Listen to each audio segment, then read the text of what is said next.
Hey, come on. Sad. Now I he's know locked. She's locked she's out. not happy with me. All Okay. right.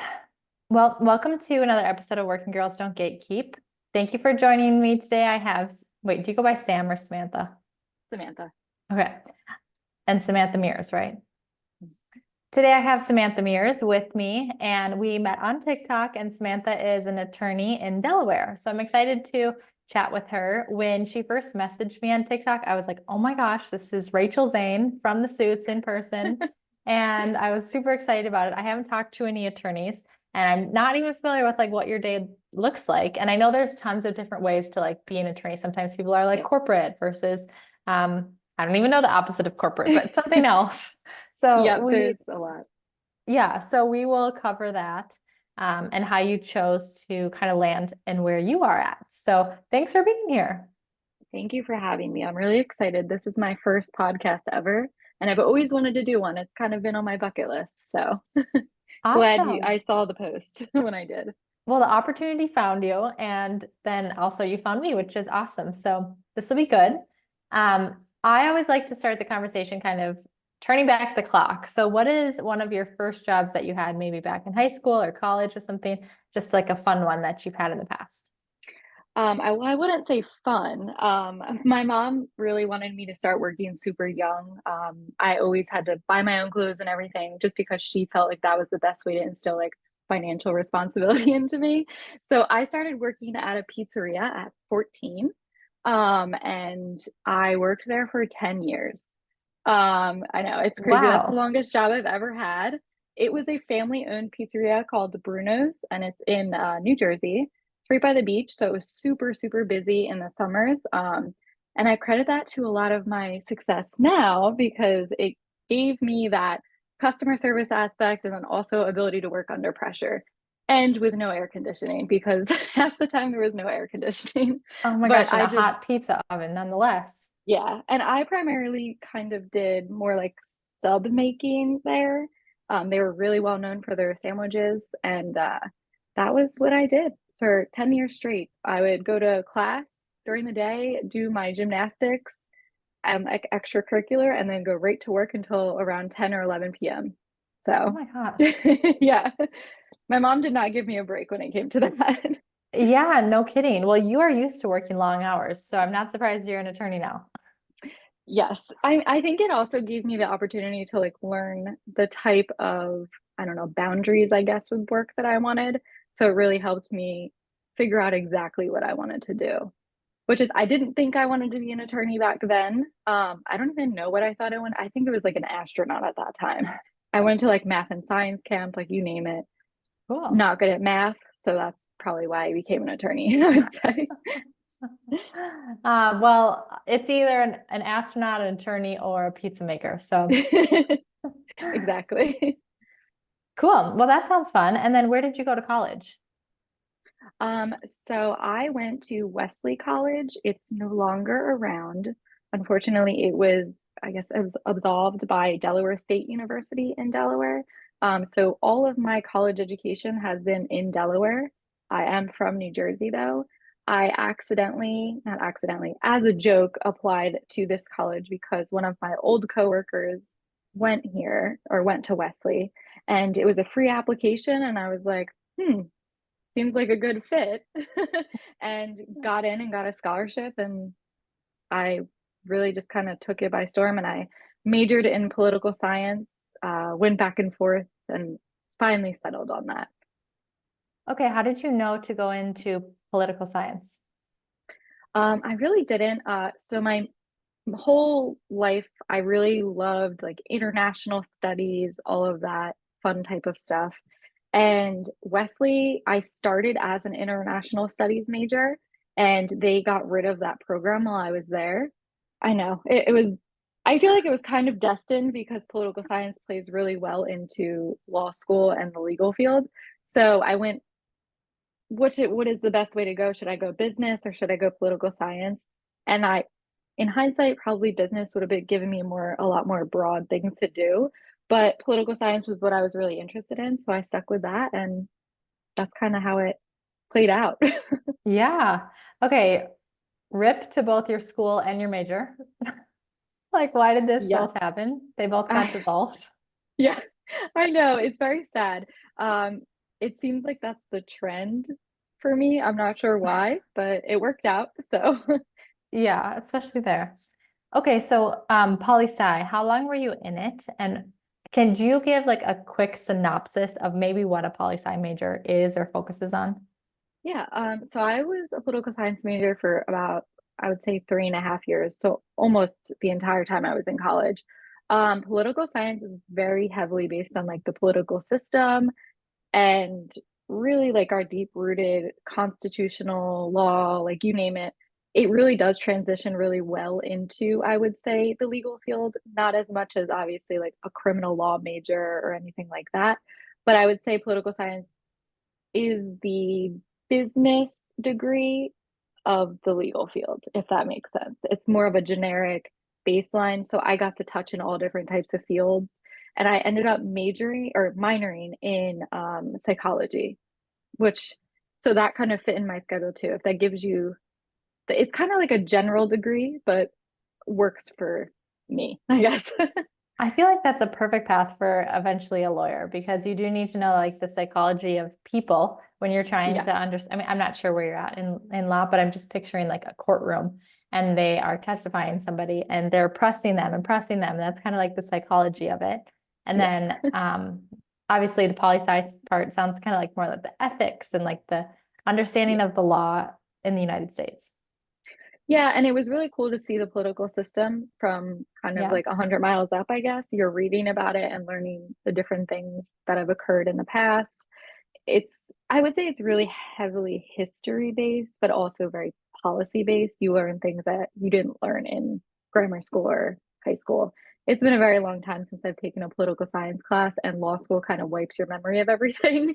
So we'll get into that, but it's law school is a whole different game. So what happened after you graduated your undergrad? So I went home to New Jersey. My husband is born and raised in Delaware. We weren't obviously married at that time, we were dating.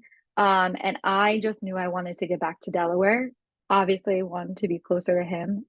I regret letting my whole life be based off of a male, but it worked out in my favor and I'm glad I did it.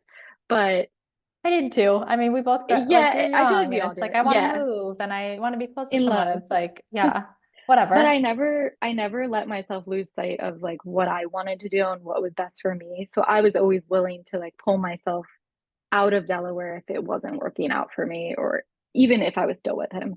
But it just so happened I came back, and I couldn't really figure out my path. I got a job at a daycare, um, and that was a great shock to me because I had never really been around kids that much, and it was a lot. So it made me realize, like, oh, I'm not ready for children yet.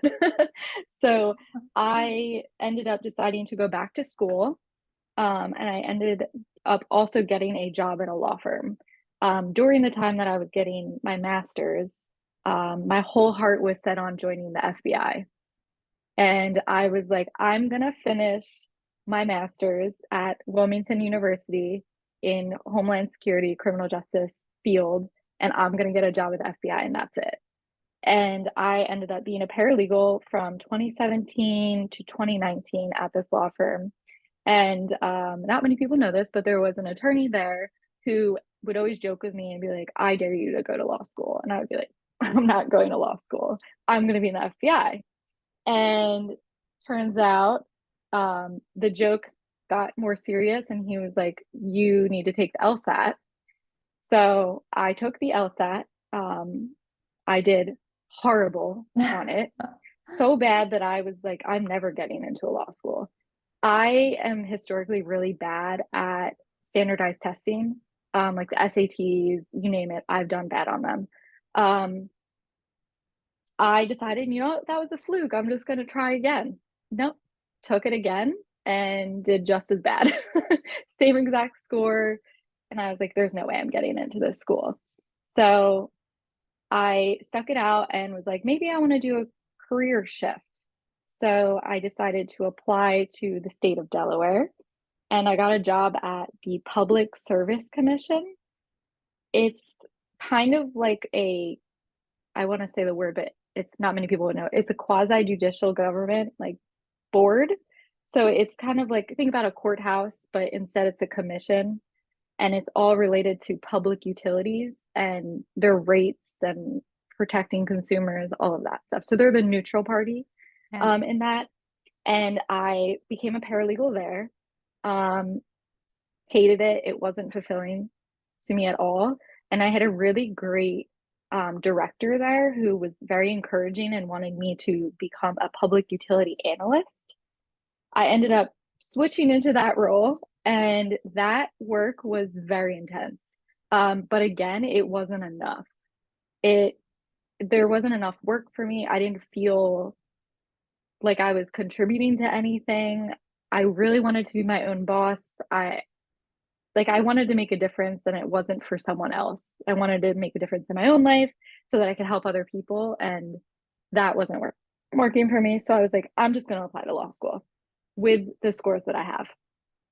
And I applied to law school, got denied from like three of them. And Widener University, which is Delaware Law School, ended up accepting me conditionally based off of a program called um, TAP. It's called Transact oh, Trial Advocacy Program, I think, or Trial Admissions Program, one or the other. And you basically go in and you take a summer course from, I think it was May to June, and you take two different classes and you have to pass those classes to get in. There was 100 students in this program and only 15 got in, and I was one of them. Wow. And that alone gave me so much confidence to feel like, okay, I maybe I do belong here. I feel like I can do this. But then you get in and it's a whole mind game, and you're like, I'm not a traditional law student. I had to fight my way to get here. So I think it really makes you care about it a lot more. And Yeah. for the first year, I feel like I immersed my entire life into it, and I couldn't think about anything but law school, which is traditional for regular students. But for me, it just felt like I didn't belong there. And at any point, I was going to be kicked out. So your first year is very competitive at law school. So I'm like going into your probably next questions and This is answering them. good. Um, so your first year in law school is very competitive, and if you don't get over a certain GPA, you are essentially dismissed from the program. So I still never felt off the hook and like I was actually going to finish the program. So I get past my first year and I was fine. I didn't get an amazing GPA, but I did good enough that I was okay and comfortable. And then my second year, I was comfortable and my GPA kept going up and up and up. I did end up graduating cum laude, which was a huge deal for me. Um, Other people, it wasn't such a big deal. And I was like, no, like I've never graduated with this type of like distinction. So for me, I was Yeah. always working towards that. And I ended up graduating that way, but it's still, you don't feel done at that point because you still have to take the bar exam. Hmm. And then it's like, well, what if these 4 years were a lie and I'm actually not meant for this and now I can't pass the bar? But I did end up taking the bar this past July, and I passed for the first time. So You passed out on the first time. yeah. Oh So my that gosh. was, That yeah, it rarely was, happens. Congratulations. I You know must it have put a was a lot of work very, into it. oh yeah, my whole summer. Thankfully, the job that I'm at now, I work at Wolf and Associates in Delaware, and it's a transactional law firm. They gave me off the entire summer to study. So I had 12 weeks off of work, which I am grateful for because not many people get that. It is very common in the legal field to do that, but I know not everyone can do that.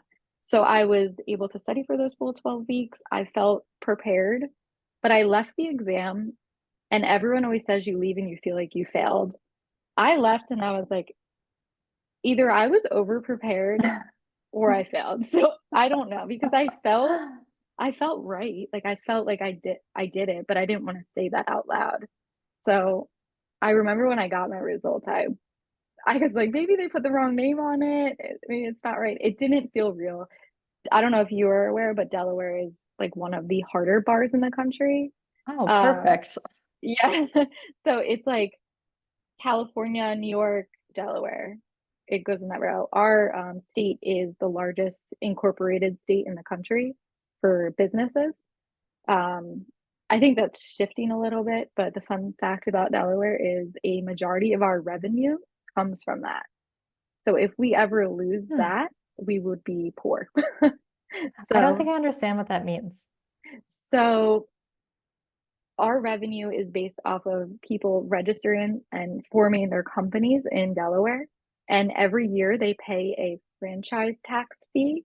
And that fee is around $300. And that goes to our state's overall revenue. And that gets put into our roads, our agency fees, like anything you name it. So that accounts for a major portion of our state's revenue. Hmm, Now that I gave okay. you everything you ever would need to know about my life. I mean, I have such little information about Delaware. Like, how close are you to New Jersey? Don't they like butt up at the top? Yep. So New Jersey, honestly, it's about like an hour, I would say. Okay, We're good. like an hour from New Jersey. I'm where I'm at now in Dover, Delaware, is about 15 minutes from Maryland. Okay. So our whole state's about an hour and a half or 2 hours long if you're driving through it. Okay. You can get through things quickly. Yeah. So Nice. we only have three counties. Oh my Um, gosh. yeah, so it's Newcastle, Kent, and Sussex County. And Okay. they all have different vibes. I would say Newcastle's more city like and very congested. Kent County is where I live, and that's kind of a mix of like farmland and also city like, but not the tall buildings like Wilmington. Sussex County is the beach area, and it's very farmland and heavy retirement community. Okay. Thank you. Yeah. Okay, so in some of this story that you're telling me, it sounds like there's like a bit of like imposter syndrome or feeling inadequate. And I think that can come for a lot of women in different spaces and different times as well. How do you deal with that? I think over time I've come to realize that no one knows what they're doing. Um, and honestly, I found that out from talking to my friends and family in the field or doing different jobs. Everyone is kind of just taking it day by day. And I started to kind of change my mindset. Like, I can do this as long as I put my heart into it. And as long as I'm genuine in what I do, I shouldn't feel like I don't belong here. And I mean, it has not been easy, but I think just understanding that literally no one has any idea what they're doing and they all have the same day today. And I honestly think if people do act like they know what they're doing, they're lying. Yeah. Or I wouldn't really trust them because I would rather have someone tell me, "Hey, yeah, I'm not sure about this, but I'm going to look into it and I'll get you an answer." Like because no one knows everything at the end of the day. So I think Mhm. that that's kind of how I've gotten through it. And then also, there's just some things that I struggle with that I think I'm always going to struggle with, which is one thing is math for me. So with math, I know it takes me a little bit longer to pick up on those topics and just talking to other people realizing that they also have topics that they struggle with or they just can't comprehend. I think it's nice to know some of us have strong suits and then weaknesses, but when you put them together, you have a whole. Yeah, So and it that's sounds kind like of I like that. It also sounds like like the more vulnerable that we are, the more that other people can feel secure and then also trust us. Like that was a huge piece that you yeah. said, like if we're vulnerable and say, I don't know, other people Mhm. will trust us more than like BSing that I know the answer. Yeah. And thankfully for me, I have a very close knit group of girls that are all very like high in their professions. Like I have a ton of friends who are obviously attorneys that are also females, but I have a friend who is a therapist and she has her PhD and she's a professor. I have another friend who's a CPA, an accountant. I have another friend who's an actual doctor who sees patients. So it's like crazy that I get to see them on their normal level, but then also see them on their professional level. And I think that helps kind of realize like, oh, I know what I'm doing. I'm okay. I think that's so true. We totally put people up on pedestals. Like I remember being an intern at this big company that I was working at, and I was like, oh my gosh, there goes the VP walking down the whatever. And you're like, wait. Then I think about, I'm like, okay, my uncle, who's 55, he's probably a VP, and I think he's such a big dork. And it's just funny to like normalize some of these people. So just like you said, like your friends who are really established career women, at the end of the day, watch The Bachelor with us, or just like our normal people. Yeah, and I think that is something that you have to really be in it to understand it. And when I first started working with attorneys, I was scared of them. I had, I mean, anyone, you do whatever the attorney says because you're afraid, like, we have so much legal power, but in reality, we don't. We're here to advocate for you. So I think understanding that we're just the same as you, and I think the bar associations in general have tried really hard to like humanize us. Because, and I think we have too, because for a very long time, I think we held ourselves too high on a pedestal and we really needed to come down to earth and be like, hey, we also are like you. We go home to our families, we cook dinner, we do things because it's, I don't know, being an attorney back then, at least from what I could see, is these people were, and they probably still are, some of them were pulling like all-nighters working on files. And I mean, obviously, yes, you have to do that sometimes, but for like longevity, it's not really good for the profession. So, client expectations, I try to knock them down at the door. Like today, I had a couple consults and I'm going on vacation next week. And I was like, just so you know, I will be out of the office next week. I will not be answering your emails. So, I think like really setting those boundaries is bringing us back to like human level. Yeah, yeah. Because there's such a stigma. I mean, I watched the show Suits, and literally they spend all night at the office sometimes. So Yeah. I'm sure that that is like all attorneys kind of get that rap. But Yeah, you probably wouldn't catch me in the middle of the night at the office. I mean, I do have like that's my laptop behind me. I will be doing work when I hang up with you, but not often am I doing work. Really just trying to catch up to make sure I'm not behind when I come back from vacation. I sure. will say there is more demanding attorney rules where I'm positive that they have to work overnight or do things like that. But again, that also comes with the salary and the expectations when you sign up for it. So I think our legal profession is getting really well at explaining the role and the requirements they expect of you. Hmm. So you Okay, can kind of pick and so choose. what type of attorney are you? So I am a transactional attorney. I primarily practice in estate planning, probate, which is after someone passes, administering their estate, business, and real estate. So business mean being more like small business, formations and stuff like that. Okay, so and I'm a realtor. So I in Florida we work with real estate attorneys. Mhm. When I was in Wisconsin, we did not. But in so do you help close a transaction in real estate? Yes.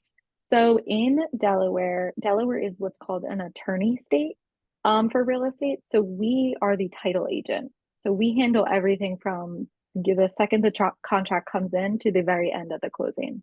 Yeah. So probably similar to Florida. I'm not Yep. entirely sure if it, yeah. So very similar to that. I don't heavily practice in the real estate side of things, but our practice is primarily real estate. Okay. So I do closings here and there. Okay. Tell me about what your day-to-day looks like and what does a transactional attorney mean? So transactional means I don't go to court. Um, Very in-person basis. Not really other attorneys are really involved in our conversations. There is very rare that I'm dealing with another attorney. Whereas like Hmm. litigation, usually there's two sides. And so my day to day, I get to the office around 9. I am a late riser, so I am usually skirting in the door right at 9. I like to stay up late. So maybe I might be one of those attorneys who stays up all night one time. But majority of my day consists of just answering emails, to be honest, filing any documents that are necessary to meet deadlines. I meet with clients for consultations, doing intake for their estate planning, or probate if someone has passed away in their family. I'm always talking to them on the phone. Really, that's kind of it for me. And obviously drafting documents and stuff like that. But a majority of my day is very customer service based. So I will say that's a heavy part of transactional law. Whereas I think litigation, you don't really need that customer service aspect because they just want you to handle their legal problem. Yeah. Um, there is times where my job does take on some court transactions, but they're usually like guardianships of children to sell real estate. And that is the only time we'll have to involve a court. And usually there is not another party involved. So it's just asking the court to appoint someone. Okay. Um, okay, that's all very interesting. I think, oh my gosh, what was my question? Something about, why can I not Was, remember my questions? Never happened. was it about Uh, estate planning or? oh, I know. How do you get clients? Oh, so networking. It's the bane of my existence, but I know it has to be done. So I'm involved in a couple of nonprofit organizations in Delaware. So a lot of my client base really comes by word of mouth. Prior clients that I've dealt with, or honestly, Google searching and Facebook. People will tag me on Facebook posts. If someone's looking for an attorney, they'll tag me. I never thought in my whole life that that would be a huge source of my business, but it is. And then honestly, just I think it's called the SEO. We have that set up. So if you're searching like estate planning or anything, we pop up one of the first ones. So a lot of our clients really come from Google searches. I don't know how many people know how important that is, but make sure you have a good online base, and I think it will come with time. But also networking, getting involved in different groups. Attorneys will refer other clients to you if it's just something that they don't handle. I have a ton of law school friends from different states that have also clients that live here or have property here, and they will refer them to me as well. So it really comes from so many different avenues, which is great. And I like to really be able to do that as well. So if someone refers something to me, I really kind of add them to the top of the list, and I'm like, keep them in mind for the future because Send them a Christmas gift. Yeah. yeah. And I would say with like attorneys, especially in Delaware, because there's not a lot of us, um, there's really, I don't know if you know, but in Delaware, there's only 7,000 attorneys that have ever been licensed, Wow. ever. So we're pretty low compared to Pennsylvania, which is like I think 200,000. Yeah. So if you really put it on the scale, so for us, there's really no competition. It's really about just making sure we all can breathe and handle the work that we have. So we're at capacity sometimes, and we will be like, "Hey, sorry, we can't take you on right now, but this attorney is great." So it's really that like handoff of helping other people in the area and also making sure that we're all okay. Geez. Okay. So as a first year full attorney, you're already kind of at capacity because you're so busy. Yes, and I would say that that's not typical for Yeah. other attorneys. I am in a unique situation because I have been at this firm for 3 years prior. So it was me stepping out of a paralegal role and already dealing with the client base anyway, and then Mm. stepping into that attorney role. So I really was already networking myself prior to becoming licensed. I will say a large portion of my referrals come from my mom. She lives in a retirement community, so they all know that I do estate planning, and it Oh, kind of just comes from that. Yeah. yeah, that makes sense. That's like if I was an attorney, basically here in Florida, everybody's retired. So all I have to do is like show up to like the 4 o'clock wine nights and stuff. Yep. I was at the eye doctor yesterday and some guy asked me for my business card. Nice. So it literally happens everywhere you go. It's Yeah.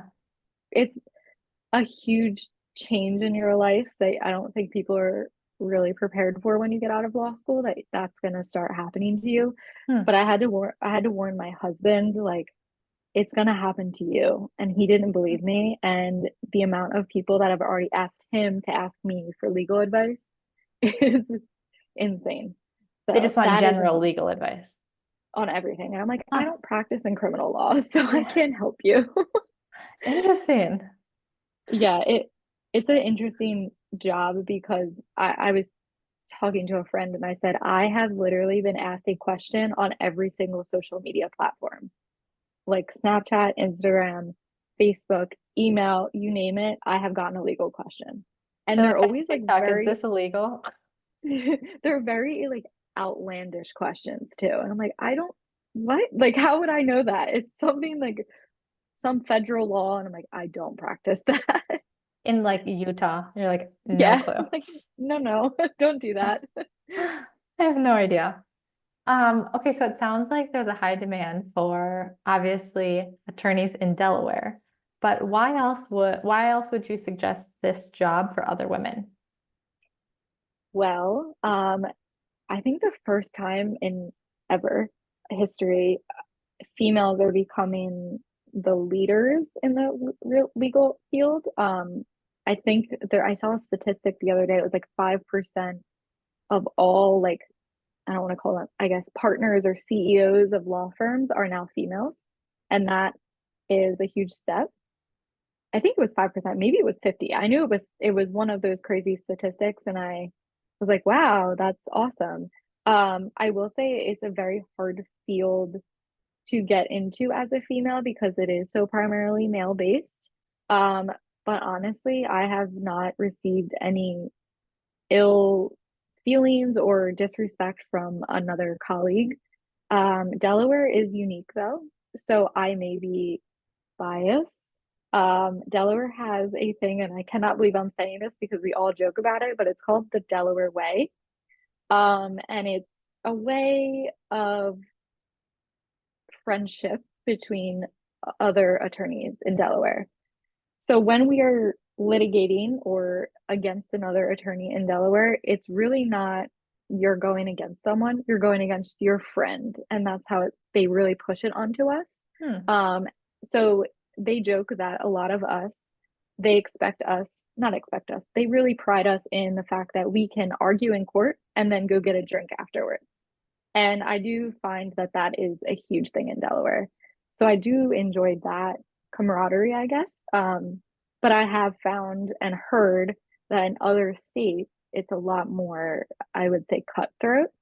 Um, so I don't want to like speak for all the states. So if you come to Delaware, it would definitely be a very neutral job field, I would say. And our jobs are so in demand that I Mhm. could wave my hand and I could have a job, a different job tomorrow if I wanted to, which is amazing, and also quite scary because we need more attorneys. But Yeah. I do know you will experience some backlash from, I would say, clients who are still not used to females being in the role.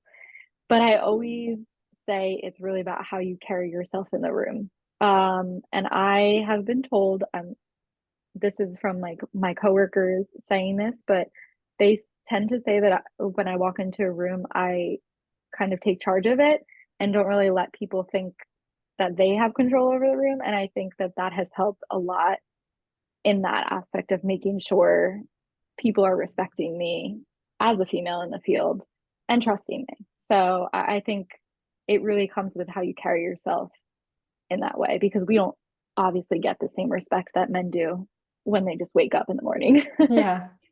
Well, you're a Jersey girl, so of course you can hold your own. Yeah, exactly. That has been quite the interesting transition of I have to act a little bit more professionally and not so much like I'm from Jersey Shore, but You are from Jersey Shore? I am. I am actually from where they filmed Jersey Shore. So I was just listening to somebody on a podcast who said they were right from there. It's like seaside. yeah, so I live or I used It's to live Alix in Earle. Alix oh yeah, Earle's from there. she's Yeah, she's from so I'm from what's called Neptune, New Jersey. So it's Okay. like Neptune and then Wall. This is where Alix Earle is from. And then like Seaside, I think a little bit up north. And then there's Belmar, which is a huge party. That's where DJ's is, where they all Okay. used to go to party. And then the headliner is like right next to my house. And that is where a lot of people I know work. So it is very involved in the Jersey Shore stuff. But Okay. yes, Alix Earle is a neighbor, I guess. Well, If you she would say mentioned she has like two houses because her dad lives in one area and her mom lives in another, but she grew up going to a high school near somewhere else. So she went to Red Bank Catholic, I believe. Yeah. Catholic school, of course. Yeah. I'm pretty sure she went to we call it RBC, but yeah, she went there and I know quite a few people that went there. She's a lot younger than me. Yeah, me I'm too. 30. Yeah. I'm 30. I do have a lot of acquaintances with her. Like if I go on to her, I have done it before because obviously I'm curious. I click on her followers and she follows quite a few people I know. So that is pretty cool, but I've never met her. I would like to meet her. I think she's cool. I think she is too, but I'm so old, so much older than her. I'm 29, and I also think I'm like I've aged myself and out of the Alix Earle area, but I still love her. So I know. I feel like every time I would say like deep on TikTok, I have to check myself and be like, hey, you're 30 years old. These people are like 22. seriously, But there, that's how I feel about long socks. But yeah, I really enjoy her stuff because I also think it's cool how she's really integrated with the University of Miami and like promoting going to college, and stuff like that. So I think she's pretty cool. yeah, and she's an entrepreneur, which is impressive to me as well. And Yes, yeah, I'm like kind of a marketing genius, to be honest. I agree. Yeah. Okay, what motivated you to be a lawyer? Well, being a paralegal for those years, I really wanted that ability to be my own boss and be in charge of other people. Um, only because I feel like I was like meant to train people and make them really comfortable with their job and just make them great. So I always tend to be a helping hand and want to overcompensate and help people do absolutely everything. So that is really what motivated me because I felt like no other job was going to give me that fulfillment. Sure, I could go get my MBA and work at a corporation, but I would never be the owner of that corporation unless I started my own, and I didn't want to do that.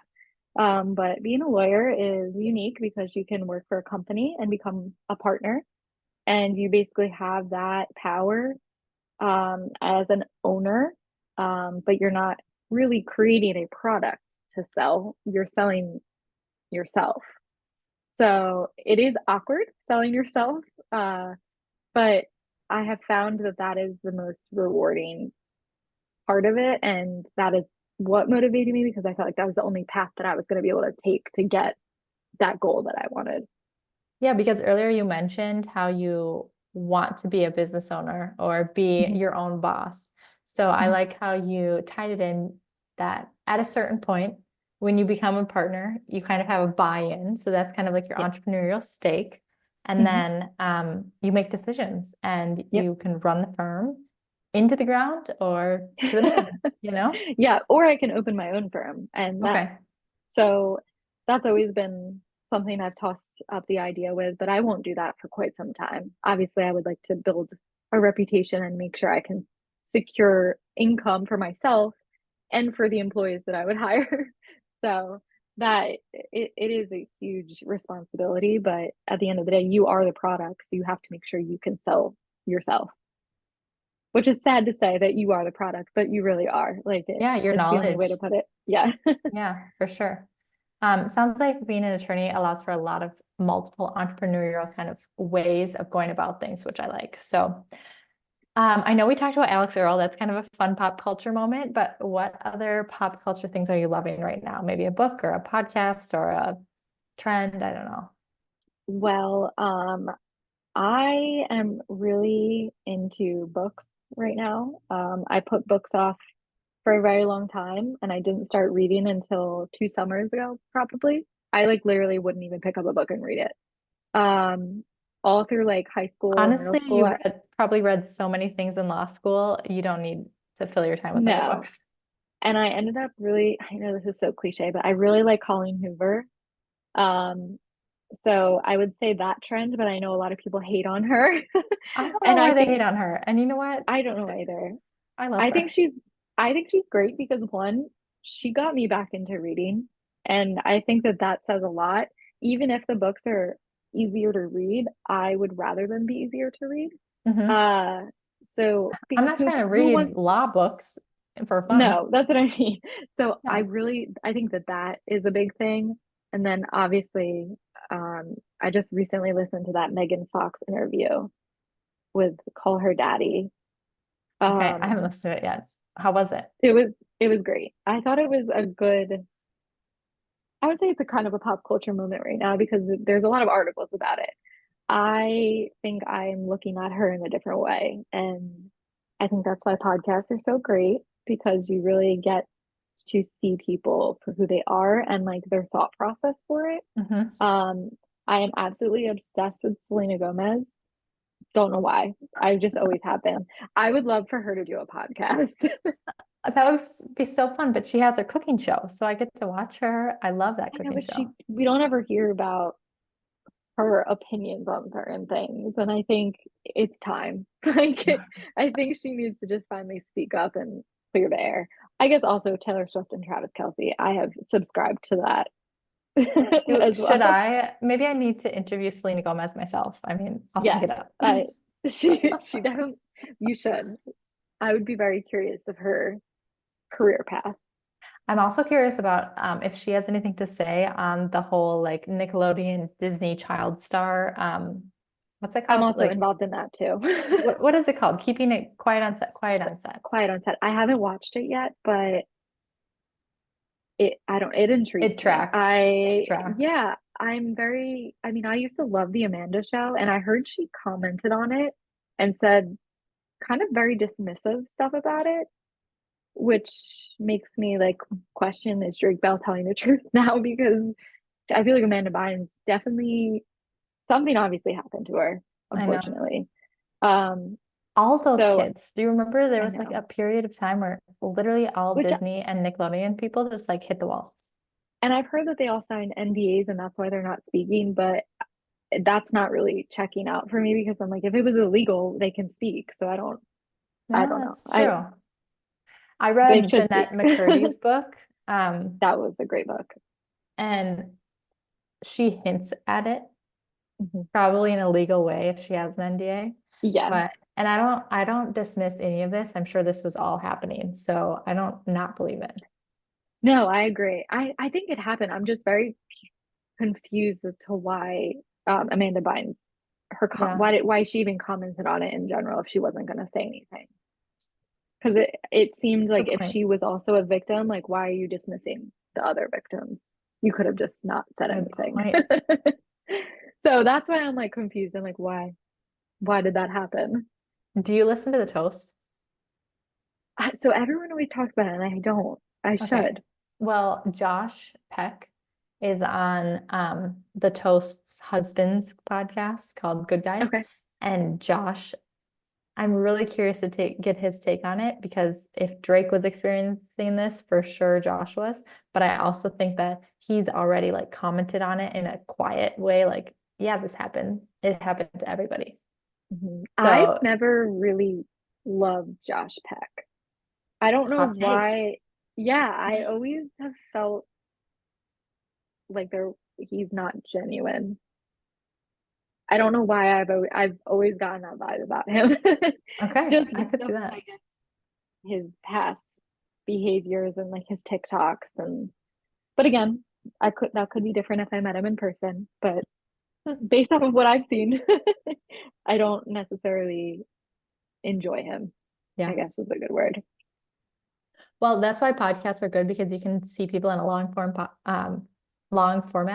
What do they call it? Mhm. Yeah, something like that. Yeah. And then like Megan Fox can explain herself when we have a whole painted picture of her and her boyfriend and Hmm. whatever, Courtney Yeah. Kardashian, I think, I but and yeah. I love MGK, so Okay. I thought it was interesting how she explained the whole her whole life, I guess, in general. And I did not realize that she was dating someone so young. So I think that that kind of explains a lot of her life choices, I guess I would say. Are you saying that she followed her boyfriend to another state and moved like we did after college? No, she was like 18 when she was with a 31-year-old, I think. Oh, geez. I don't know. I just feel like that's very young. Knowing what I know now at 30, I don't think I would be even, you're not even at the same mental capacity at that point. I don't even think I grew up till 25. So Yeah. at that point, I don't think anyone's any business being in a relationship with someone that much older. I could, like, obviously the age difference doesn't matter once you're older, but I think until you hit that I know. final, I know what my life is now point, and I know who I am as a person, I don't think you have any business dating someone that old.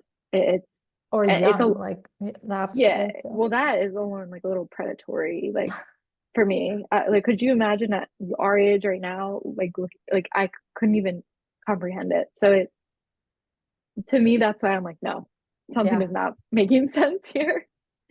it feels weird. Yeah, Um, well, I love that you suggested that podcast. I haven't listened to it yet. Call Her Daddy, I can't keep up with because they're so long and I have to really mhm. like the guest, but I like your suggestion and I will check it out. Yeah. I don't listen to Call Her Daddy religiously. It's more of when I see something pop up that I'm interested in. Like, I think I watched that one, and then obviously I watched the Hailey Bieber one. You have I to. It's know. just And part of. Kelsey Ballerinis, that was a really good Yeah, I one. watched that one.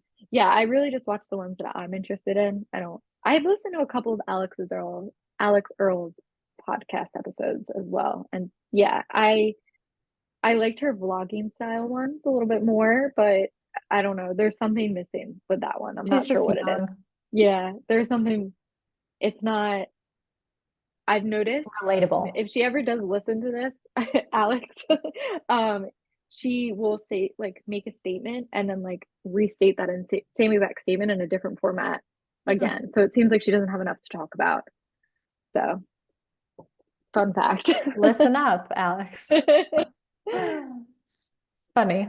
Okay, well, next time you see her at a bar in Seaside, New Jersey, let her know. And I'm in Florida, so if she's ever, we cross paths. But I'll be in Florida next week, so maybe we'll see each other. oh, you are? Where are you going? Tampa. Okay, So, fun. yeah. All right. Well, I just have one final question about, the working world and things like that. What is one piece of advice that you as a working girl won't gatekeep? I would say keep going no matter how hard it is, and don't let anyone get in your way. And if they get in your way, find a different way. What do you mean get in the way? I think if someone tries to stop you from doing something because they don't agree with it, or they think um, it's not the best path, like for an example, if like it's a manager and you're trying to get information to an owner and they're saying, yeah, no, that's okay. I would just go straight to the owner and handle, I mean, go to the source. If you want something changed, go to the source and make the change. Like, knock out the middle people, because there is going to be tons of people in your life that are going to try to sabotage you or not make you as great as you're supposed to be. And I don't think it's worth it even putting them in the mix if they don't need to be there. So I think if my advice would be for anyone is to just keep going and keep pushing. Love it. Spoken like a true cynical 30-year-old like I am. Like we've just been through a lot of like at 21, we're like, oh, Yeah, everyone's my friend. We're all great. No, no one is yeah, your friend. Unfortunately. I mean, I have found as time and as you get older, your friends evolve and you really find out what a friend is and what it means to be a good friend. So totally. if they're not around all the time, that's okay. If they're there when you need them, that's all that really matters. And vice versa, if you're there for them. So Respect for all the girls who have gone through like a breakup with a friend because that I hurts. am one of them. I Yeah, think we me all too. are. I know. And one, knowing that we all are, and two, like just it gets a little bit easier every day without them. Mhm. Yeah, And or it you just doesn't, but you just like pour into the girls who are there for you. yeah, I lost one of my best friends of my whole life, right around my wedding, obviously. Of course, Oh, always happens that way. But I think my life didn't really change too much. I just came to realize who really has my interests at heart. So that is the best part about it. Even though it sucks, you still look back on all the things that have occurred in the past and you're like, maybe this person wasn't meant to be in my life. So, yeah, you're right. But it still hurts and it's okay yeah, if it hurts. So yep. well, this was awesome. I'm proud of you. I can't believe like I love your glow up, basically telling yourself you're afraid of testing and that you're bad at it, quote unquote, and then finding a creative way to get in, eventually graduating cum laude, which is so impressive. Thank you. One happened to me. And then obviously, I wish you success in your career here in Thank Delaware. you. Sounds like you're really busy, but if people need legal advice in the state of Delaware or they're interested in contacting you about becoming an attorney, Mhm. I would love to have them connect with you. Can I put your LinkedIn on here? Yes, anyone can contact me, obviously for legal advice in Delaware. And then as well, I would be happy to review resumes, like anything along those lines, law school applications. I would even be willing to give a letter of recommendation. So Oh if my gosh, anyone I needs love any you. help, they can reach out to me. That is really sweet, you guys. So take advantage of that because that is a helpful way to network. So thank you, Thank you. Samantha. Thank you for being on, and I hope we stay in touch. Yes, me too. Okay, talk to you later. Thank you. Hold on one sec. Let me stop recording.